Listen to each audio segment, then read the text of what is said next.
think about it like this. This is one of the things President Barack Obama taught me at the University of Chicago Law School as a student in his constitutional law class. Every ideal that distinguishes our country, every major tenet of our democracy, our legal system, our constitution, the right to a fair trial, the right to vote, the right to free speech, labor rights, all of those wonderful principles came out of or were perfected by the African American struggle. He taught me that. So think about that. We've always had to push and prod America towards its promise, towards its greatness. And America has fallen way short of its ideal, its promise, when it comes to economic equality and justice for Black people. It's time for us to push, prod, and provoke America again so that Black-owned businesses can be successful, so that the Black community can create wealth, jobs, role models, hope, and pride, and have the entrepreneurial capacity it had before and needs again. That's the America I want. I want my little girls to know that not only can they buy from Sears, that was the 50s and 60s, or work at Sears. We've gotten a lot better there. We fought for that. My children need to know that they can own Sears. So maybe it's time that we fight for that too.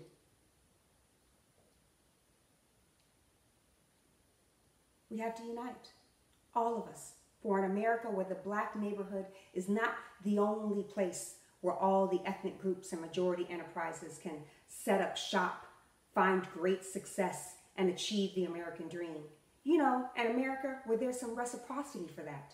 An America with all kinds of people shopping at a retailer or grocery store, started by a Black family, supporting our franchises, depending on our industries and professionals, banking with us, staying in our hotels, depending on our industries and markets, just like we do everyone else. An America where it's not a ridiculous notion to a Black child that someone like him or her can own a grocery chain or a drugstore, that the toaster his mama buys at Walmart was possibly made by a Black family company. I'm fighting for that America, and I've been pushing and provoking and prodding and poking at the racist systems and structures and stereotypes that keep us from that America for well over 10 years now. I push back, I fight back by buying Black. Yes, it's me. I'm Maggie Anderson. I'm that woman you saw on the news or heard on the radio or saw online or at some convention, you know, teaching and preaching, buying Black. That's me. It's my honor. I've been called the Rosa Parks of Black businesses, of economic justice, because I took a stand in honor of Black entrepreneurs and businesses. I took a stand in honor of the raided, exploited Black neighborhoods. I took a stand. I made a public pledge, along with my husband and our then 2 baby girls, to completely live off the businesses, professionals, and products of my Black community for an entire year. You know our stand and sacrifice dominated headlines, front pages of the Washington Post, LA Times, New York Times, Chicago Tribune, major segments on CNN, C-SPAN, CBS News, ABC News, MSNBC, Fox News, BET News, Tom Joyner, Black Enterprise, Essence, countless TV and radio shows, newspapers, and magazines. We touched millions all over the world. Then I wrote my book, Our Black Year, which is a tribute to our Black business history and a detailed account of our stand.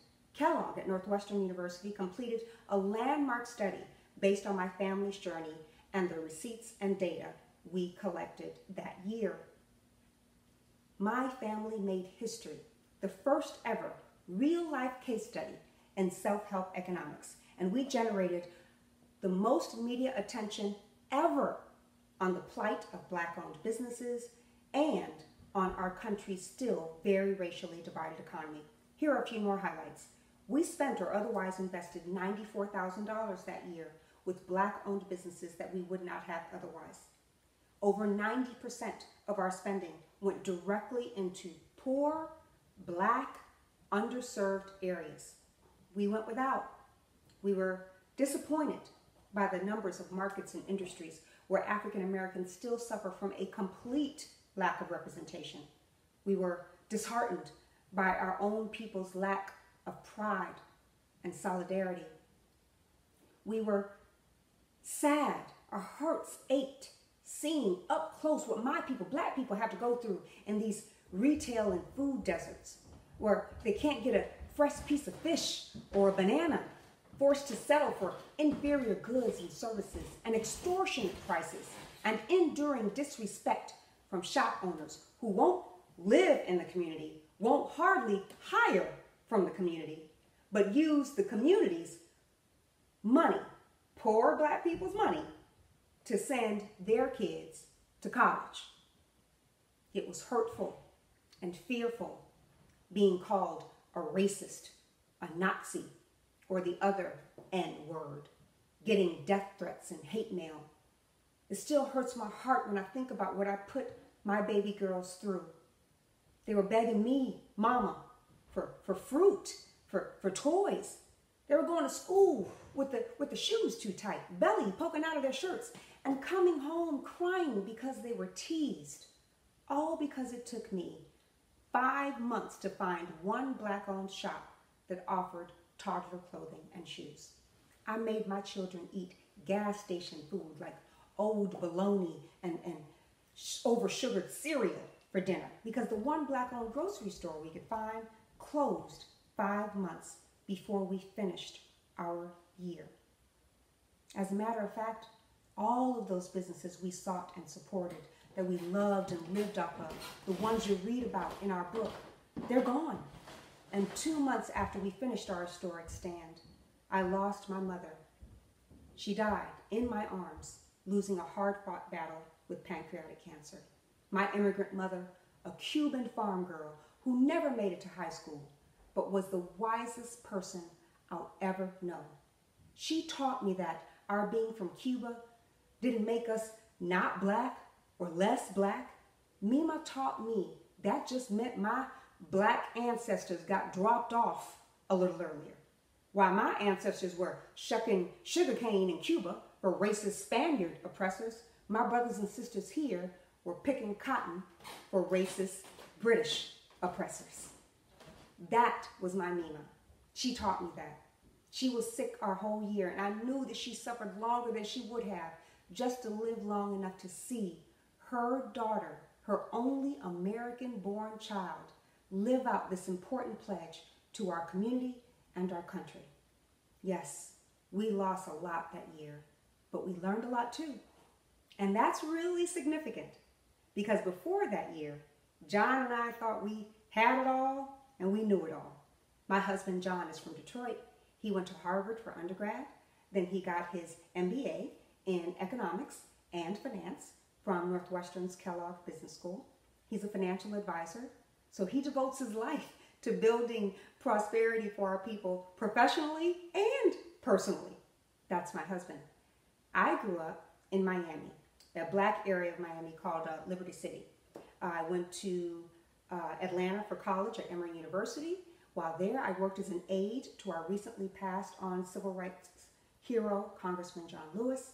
And then after Atlanta, I headed north to Chicago, like John did. But I went to the University of Chicago for my MBA and my law degree, where I learned constitutional law, among many other things, from one then Professor Barack Obama, the 44th President of the United States of America. And we fell in love while we were both in graduate school. Now that's John and I, not the President and I. We found great big jobs at big companies, bought a big house in a pricey suburb, and had our own 2 beautiful little girls, and we're basically living out our fancy fairy tale life. But we supported our community, well, sort of. And it wasn't like we were doing anything. We were active in the youth ministry at the Black church. John was a mentor with 100 Black men. We voted Black. We got mad when Black people got shot or dogged out in the news. We got happy when black people were nominated for awards or the black coach made it to the Super Bowl. We were black. We were real black, just not buying black. But everything else, very, very black. Well, black-ish. Y'all know what I mean. We donated to the UNCF. Wasn't that enough? Philanthropy is commendable, but it must not cause the philanthropist to overlook the circumstances of economic injustice which make philanthropy necessary. Dr. King said that. So what are those circumstances of economic injustice, and what are we supposed to do about them? In the Asian American communities, a dollar circulates among the banks and retailers and professionals for about 28 days before it goes outside. Our Jewish American friends, they keep their dollar for about 19 to 21 days. That's their circulation period. And that's why those groups have the lowest unemployment and incarceration rates. And that's why they have the highest household incomes and educational achievement. In the black community, our community, the dollar lives for 6 hours. So what could one couple do about that? We didn't know, but we did know some other facts. That before integration, during Dr. King's young life, when we had the locally owned businesses, our dollar circulated within the community for years in places like Birmingham. And we had many Black Wall Streets. We had schools and churches and banks, insurance companies, grocery stores, hotel chains, drugstores, department stores, hardware stores, daycares, hospital systems, entire farming regions, stock brokerages, all kinds of shops and professionals thrived, all black owned. This is what young Dr. King saw growing up. This is what gave him the reason and the resources to fight. Hundreds of millions created and recycled. These businesses enabled the creation of our educational and rights and civic organizations. They funded the civil rights movement. Who do you think bailed our people out of jail? The businesses funded our freedom. And because of them, unemployment was at the same level or lower than that of whites nationally from 1880 all the way through 1940. Lower because black people employed each other in self-sustained, vibrant neighborhoods in Tulsa and Durham and Tampa and Jacksonville, in Louisville's Russell neighborhood, in Sistrunk Boulevard in Fort Lauderdale, in Harlem, Auburn Avenue, in Atlanta, Bronzeville, in Chicago, Birmingham, and so many more places. The black businesses always financed our fight. They always fanned our fire. And now we cannot have a movement for change, for progress, for protest, for power without strong, successful banks, businesses, and professionals. Dr. King knew that. He lived that. And those who opposed Dr. King and integration and equality, they knew that too. Over 90% of the lynchings of black people that happened during Reconstruction and Jim Crow were of business owners. Economic terrorism. And when Black Wall Street in Tulsa was bombed, then burned, racist crowds watched. They called them Negro barbecues. Don't forget that. Don't forget them. Don't forget about the fact that Dr. King, on the day before he was slain, called for us to unite and fight back economically. In his famous mountaintop speech that he delivered the day before he was murdered, the day he led the protests in honor of the sanitation workers, King pivoted in his rhetoric.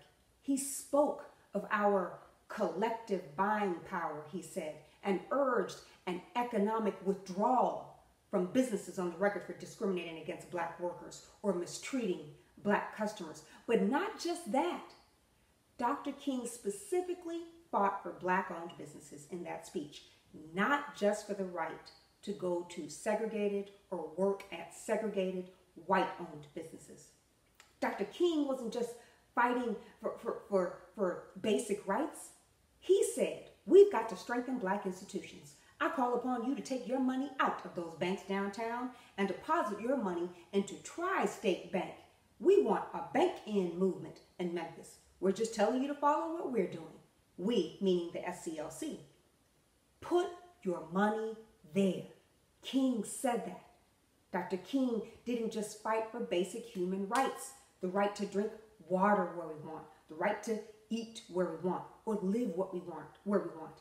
He died for the right for Black people to build and spend where we want to. He asked us to support these banks and businesses, and we did not. Instead, in those 2 decades after Dr. King's murder, it became fashionable to abandon those Black banks and businesses, to show and prove how equal we are as Black Americans, that we were good enough to buy products and shop at stores and spend and otherwise invest in businesses once denied to us. In the 1930s, grocery stores represented the largest category of Black-owned businesses. That's true. We had 6,400 grocery stores. At the beginning of the 21st century, there were only 19 Black-owned grocery stores in the United States. And when those researchers at Calll did the famous study based on my family stand and experiment, they could only find evidence of 8 to 12 full-service grocery stores owned by Black firms in the United States of America, even while we had a Black president. That's terrible for Black people and America. In North Philadelphia, a predominantly Black area where there are 90% of the businesses there are not locally or Black owned. Black businesses with Black beauty supply stores with 100% Black clientele, less than 3% of those places across America are Black owned. In those same couple of decades after we failed King, we lost 85% of our 120 Black owned banks.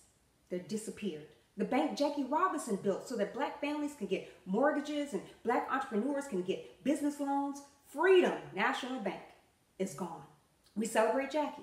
We celebrate King when we talk about great American racial progress, but the banks they built and fought for, the banks that helped them make that progress, those banks are dead. And it's not just the banks. It's not just those grocery stores and beauty supply stores. We lost Black hair care too. The one industry birthed by the Black community, belonging to us, sustaining us, helping us, especially Black women, thrive and achieve the American dream. We lost Black hair care. In 1986, again, less than 2 decades after King died, Irving J. Botner, CEO of Revlon, when asked about competition from Black-owned firms in the Black hair care industry, told Newsweek, in the next couple of years, those Black-owned businesses will disappear. They'll all be sold to white companies. And he was right. He was right. We made him right. Spoken Wade, Carol's Daughter, Let's Jam, Carefree Curl, Strength of Nature, Cream of Nature, Dark and Lovely, Smooth and Shine, Dark and Natural, Stay Soft Fro. All of those are owned by L'Oreal, a French company owned by Liliane Bettencourt, who died in 2017 as the world's richest woman. I wonder how she got that way. By 2000, L'Oreal owned all of the biggest successful Black hair care companies. And a couple of years ago, Unilever put the nail in the coffin when they bought Nubian brands. That's all the Shea Moisture products. All these brands and companies are no longer Black owned. All those jobs, those businesses, those dreams, all those billions and billions in Black intergenerational wealth and entrepreneurship, gone. Why? And now, Black businesses, families, communities, we have nothing to show for. No real power in the booming Black hair care industry. That's what Botner wanted. That's what he predicted. That's what he promised and planned for, and it came true. Even our own Langston Hughes prophesied about our imminent demise, about what would happen to us if we did not begin to economically unite. He wrote this: "The tallest tower can tumble down if it not be rooted in solid ground. So being a far-seeing and practical man, he said, train your head, your heart, and your hand. Your fate is here and not afar. So let down your bucket where you are." Put your money there, Dr. King said. Let down your bucket, Langston Hughes said. Put your money there. Let down your bucket. So I'm pouring into my bucket. My coffee, my pizza, my alarm system at my house, my dry cleaners, my pediatrician, my dentist, my neurologist, my optometrist, my reading glasses, John's glasses, my popcorn, my nightclubs, John's dress shirts, his ties, his cufflinks, all my makeup, my perfume, my hair products, the restaurants, my designer purses and shoes. What else? My mortgage, all black owned, all top quality. John's shaving cream, the soap I use on my face, black soap. And I didn't buy the soap because it's black. I buy it because the company that makes the soap is black owned and they reinvest in our community. But it is cool to say I use black soap. It's wonderful to wake up knowing I'm putting my money into mine. This is how I live my life. And it's not that hard. And it's not too late for you. I'm not some depressed, overworked activist because I have to look for black firms. Once I let my bucket down, it's not as hard as you think. And it's not nearly as hard as the situation is dire. And here's the ticker. You ready? Here's the ticker. I'm still fly. I'm still fly because I buy black. My makeup is on point today. I look good. Black owned. Lamique Cosmetics, owned by Sister Kim Roxy. Her business is in Houston, and she gives some disillusioned girls there a business to dream of and believe in, while so many think that all they got in that part of town is bullets to dodge. This is how I live my life. I'm fly, and my money is still safe, FDIC insured in a black bank. I have money in other banks too. But when I think about the fact that King was killed asking me to put my money in a black-owned bank, I let my bucket down and I find a way to put some of my money in a black-owned bank. That's not that hard. It's not too late. It's never too late for justice. I want justice. And I'm not asking Walmart or Gucci for it. I'm not begging the government for it. I'm not holding my breath either for President Trump to deliver it. Now, don't get me wrong. Those big brands, corporate America, those designers, they owe us. With our talent and our buying power, we've grown and glorified the biggest brands, designers, and retailers. The government owes us too. With our blood and our brilliance, we built this country. We fought for this country, delivered its economic foundation, and have no equity, no return from all of that. They owe us. And I think it's about time they pay up. But what about me? And what about you? I owe us too.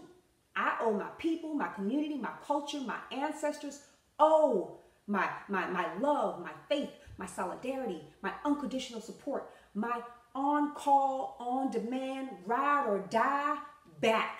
I owe my people all of that, and you do too. So I do use my strength for my community every day.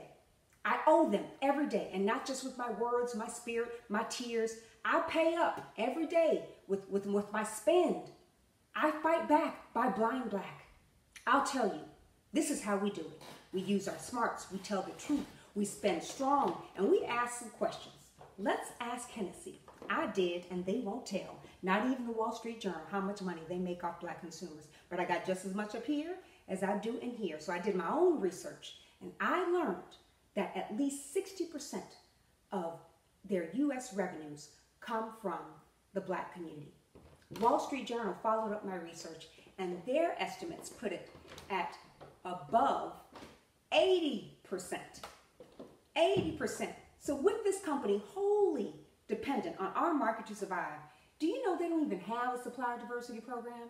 Meaning they don't even have a mission statement or the fake black-white handshake on the website, try to fool somebody, much less a corporate practice to use black suppliers, distributors, and black press and vendors. They might throw a party at some of our big conventions. They might donate $5,000, $10,000 here, but they're not doing business with us. With that kind of money, there should be Hennessy hospitals in Harlem. There should be a new chemistry lab at every HBCU. And Hennessy should have funded the empowerment experiment, Black economic development, economic justice, and entrepreneurship center. And I should be teaching at it. Seriously, y'all, though, 80% or more of its revenues, Hennessy should have large accounts at several Black banks. There should be at least a dozen major Black Hennessy distributors. There should be significant advertising in Black-owned media. Is that crazy? Am I crazy for saying that? Am I being unreasonable? Am I a radical now? Because that's what they call me. Am I asking too much? Did King ask too much when he asked us to support Black-owned banks and businesses? Did Langston ask too much when he asked us to let our bucket down? Am I wasting my time today? Because Hennessy is thriving while their communities, their consumers' communities, are under attack, falling apart. But no one asks about that. No one talks about that. No one talks about Hennessy and the connection it has to its community. And because we don't talk, we don't talk about it, we don't ask, we don't take the next step and let our bucket down for Heritage Link Brands, a wonderful Black-owned wine importer with several Black-made brands available in mass retailers all over the country.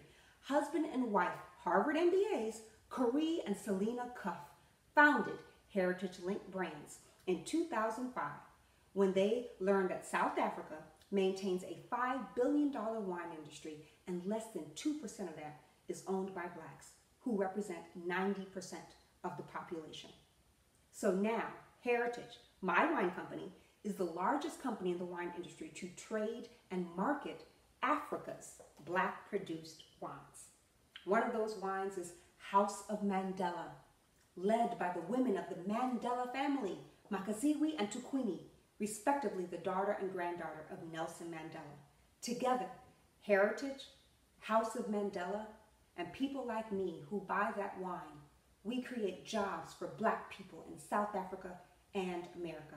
One of my favorite Heritage Link Brands wines is called Bukatrabe. Bukatrabe. I love Bukatrabe. I drink a lot of Bukatrabe. A lot.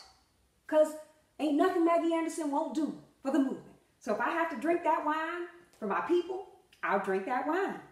I don't do it for me. I do it for the movement, you know, for King, for Selena, for Africa. Now, I'm not sure I can get you to march.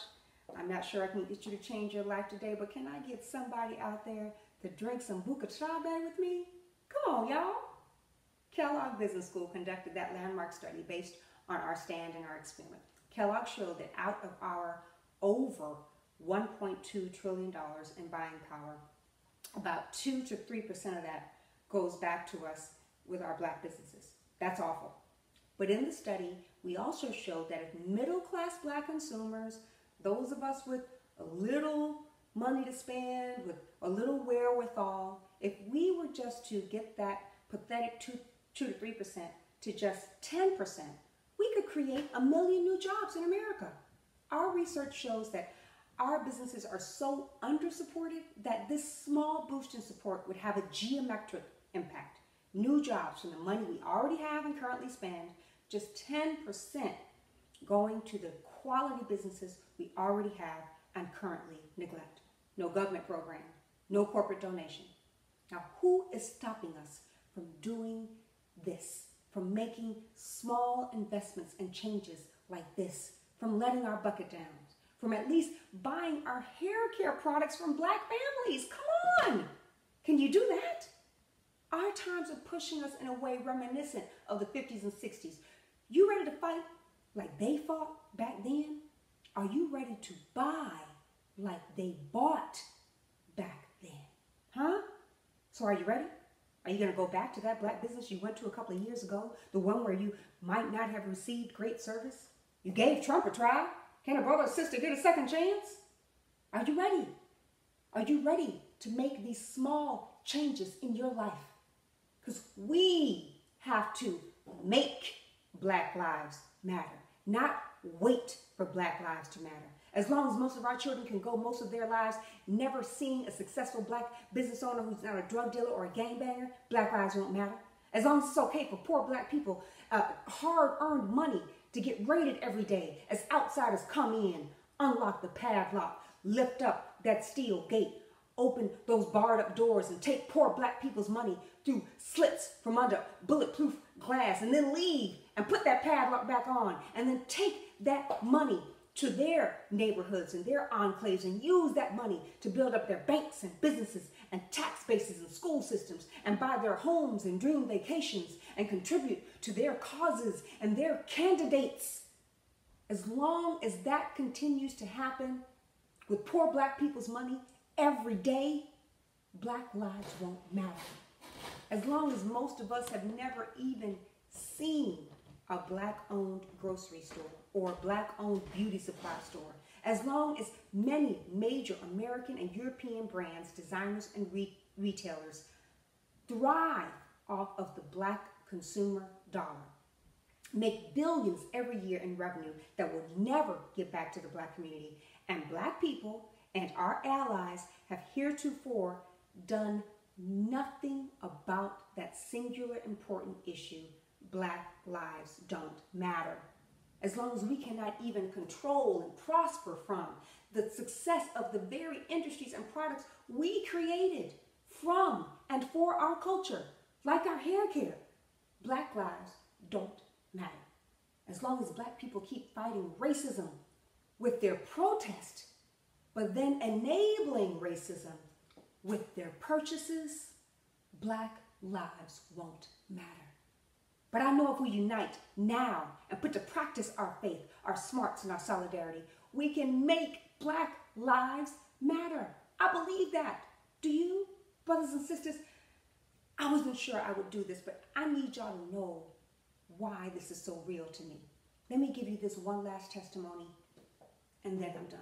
5 years ago, my friend Eugene Mitchell, he was an executive at New York Life, committed to help me spread my message. He got his company to get behind a tour so we can speak all over the country and I can push my Black businesses while pushing New York Life's Black agents. It was a great idea. Summer 2015, we announced the tour in Detroit. Over 200 Black-owned newspapers from all over the country came out for the launch. Then after that, I spoke in 3 cities back to back. 5 days later, on July 1st, I'm in baggage claim. I hadn't even got home. I got the call. I found out that I'm sick. And it turns out the doctors say I've been sick for a while, but the symptoms had only showed up right when we started this tour. Adult onset muscular dystrophy. Then suddenly, I was getting weaker and weaker, sicker and sicker so fast. It happened so fast. All of a sudden, I couldn't walk up the stairs. I couldn't drive. I couldn't pick up a carton of juice. I wondered, how will I serve now? How will I preach and teach now? And I called Eugene, my partner, my dear friend, and I told him, I can't do it. I can't do this anymore. No more tour. The empowerment experiment was closed. And then Eugene, to prove his unyielding faith in me, he asked me to speak at a big conference. My condition was worse. I could barely get out of a chair. But Eugene asked me to talk about strength when I could barely stand up myself. I was sad, I was scared, I was worried about people looking at me or pitying me. I didn't want to speak anymore. I was running 4 miles a day 6 months before, and the doctor said, just damn me to a wheelchair and likely an early death. Right when my dreams started to come true for this movement, right when my life's calling became crystal clear, right as my little babies were becoming little ladies, everything that I'd ever worked for felt like it was crumbling and crashing right in front of my face. It was the worst. I could barely stand up, but I was supposed to give a speech about taking a stand. As weak as I was, God was telling me to tell these people at this big conference, tell them how to be strong. So I did. I did, and it was amazing. First, because of my speech, New York Life now has a Black-owned paper company. And I know you won't believe this, but that night, that speech saved my life. Seriously, stay with me. after the speech, Eugene helped me off the stage. Then everyone jumped out of their seats. I mean, the whole audience just came to me, surrounded me. They started hugging me and holding me and crying for me. All these strangers, all races, all faiths, because they saw I was sick. And I didn't look like I would make it through the year. And they didn't ignore me or overlook that to be polite. They came to me and they held me, and some even prayed over me. And right then and there, they gave me the strength I needed to continue this fight. Seriously, this is true. Ever since that night, I've been getting stronger. A few days after that, I got off my medication completely. And for those few years since, years without medication, with every city, every event, every business or group or church or school I work with, I get stronger. Every time I'm out there, every time I leave my house to go fight for economic justice, to go lift up Black-owned businesses, I get stronger. Every time. It's been happening. I've been healing now for 5 years. I was saved by the movement that night. I learned that night that sometimes we got to lift up those who need it, even when we need lifting up ourselves. I learned that night. I learned that in the movement. So now I believe, now because of what happened to me, I believe that even though there is so much death and distress these days, I still believe in this movement. I still believe in America. I know I got to push and prod America like King did, but I still believe like King did. Because I peered over the mountaintop too. And when I was able to stand up again and stand up tall, I could see over that mountaintop. And when we stand up together as women, as sisters and brothers, as believers and business owners, all races and faiths, as good people, as American patriots, telling the truth, when we lift each other up, even though we need lifting up ourselves, we can not only see over that mountaintop into the promised land, we move mountains. Do you believe that? We make our own miracles. We move mountains. We make Black Lives Matter, and we make America greater, like always. The doctor said, genetic, degenerative muscle disease. My muscles, once strong, would destroy themselves. That's what they said. But ain't that what they say about us? That we, once strong, that we will just destroy ourselves? The doctor said that I'm just supposed to wither away and rot and waste away and forget who I am and how strong I was and focus on how weak I'd become and what the disease was doing to me. The disease said, stay weak, broken, decay, and die. That's what they said. But I remember what Professor Barack told me, the idealistic Black law student, about Black people pushing America towards its promise. I remember what John Lewis taught me about getting in good trouble when I was his aide, about marching with the people even when you're afraid. So even though I thought I couldn't, that I was too sick, I marched. I was weak, but now I'm strong. I was blind, but now I see. And I have a strength, a sight that only comes from sacrifice. And every day I use that strength. Every day I'm wiping the sweat of Sojourner. Every day I'm holding out the outstretched hand of Harriet. Every day I'm bathed in the blood of Medgar. Every day I'm marching over that bridge in Selma with you, John Lewis. Right now, with Mima's blood still pumping in my veins, even though she is no longer here, and I thought I could not do this without her. I am stronger than ever. I have more faith than ever. I have more power than ever because I've seen it. I've seen it. I see us. I see that promised land, that America I've dreamt for. When I stand up, I can see over the mountaintop into the promised land, but I have to stand up to see. So I'm not worried. I'm not fearing any man because I know that united, we always have more power than pain. Do you believe that? Do you finally believe? Have I given you enough truth? If you believe, then stand up for this. Stand up for our businesses, our neighborhoods, our culture. I promise you that if you do that, you will get the strength you need. I believe I believe. Do you? Do you believe?